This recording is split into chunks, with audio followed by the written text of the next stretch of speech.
এবার ভোট দিয়েন, আমি আর মাতলামি করব না, তাহলে তার অতীতেও এরকম, বর্তমানেও এরকম, ভবিষ্যতে সে ভালো হবে বিশ্বাস করা যায়? আর যার অতীত ভালো, বর্তমান ভালো, ভবিষ্যৎও ভালো, আশা করা যায় অতীত এবং বর্তমান ভালো থাকার কারণে তার ভবিষ্যৎও ভালো হবে। জোরে বলেন ঠিক না ঠিক? তাহলে আমাদের নেতা যারা আসছে ভোট চাওয়ার জন্য, আমরা নির্বাচন কেমনে করব? আমরা দেখবো যার তার অতীত ভালো কিনা, অতীতে চুরি চামারির মামলা আছে কিনা, দুই একটা মামলা করে না, মানে আপনার জেহেনে আছে কিনা। করে তো বহুত মানুষের নামে মামলা হয় না, বহুত মানুষ করে না তারপরও মামলা হয়। আপনার জেহেনের ভিতরে তার ব্যাপারে কোনো মামলা আছে কিনা, বর্তমানে আছে কিনা। যদি দেখেন সমস্যা, তাহলে এই ব্যক্তিকে ভোট দেওয়া যাবে না। কেন? এই ব্যক্তির যদি অতীত খারাপ হয়, বর্তমান খারাপ হয়, তাহলে এই ব্যক্তি ভবিষ্যতেও খারাপ করবে, ভালো করবে না। আপনি তাকে সমর্থন দেওয়ার কারণে যেই পরিমাণে উল্টাপাল্টা করবে, সব গুনাহ আপনার আমলনামায় জমা হবে।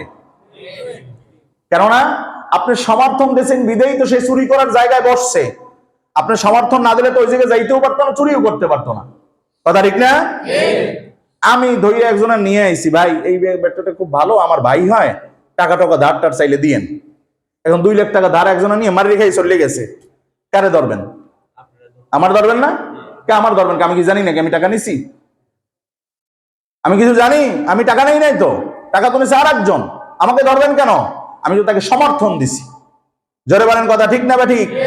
তাহলে আমি সমর্থন দিয়া টাকা ধার আনার পরে তাকে না পাইয়ে যদি জামিনদারকে দেওয়া হয়, তাইলে যেই ব্যক্তিকে আমি সমর্থন দিয়া চুরির জায়গায় বসাইয়া চুরি করার সুযোগ দিছি, এই ব্যক্তিদের সময় ট্রাক চুরি করবে, রাস্তা চুরি করবে, টয়লেট চুরি করবে, গরিবের মাল আত্মসাৎ করবে, টিন চুরি করবে, গম চুরি করবে, সব গুনার একটা ভাগ আপনার আমার সমর্থন দেওয়ার কারণে আমার আমলনামায় জমা হয়ে যাবে। তাহলে আপনি কিছু না খাইয়াও গুনাহগার হইলেন। এইরকম বোকামি কি মোমেন করতে পারে?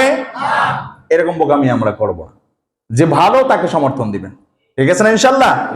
কারো বিপক্ষে বলছি, নির্বাচনের বিপক্ষে বলছি, বলছি ভালো মানুষকে সমর্থন দেওয়ার জন্য। কেউ তো নিজেকে খারাপ বলে না, সবাই ভালো বলে, সবাই ভালো হতে চায়। আলহামদুলিল্লাহ, আমি যাকে ভালো মনে করি তাকে ভোট দিব, ঠিক আছে না ইনশাল্লাহ?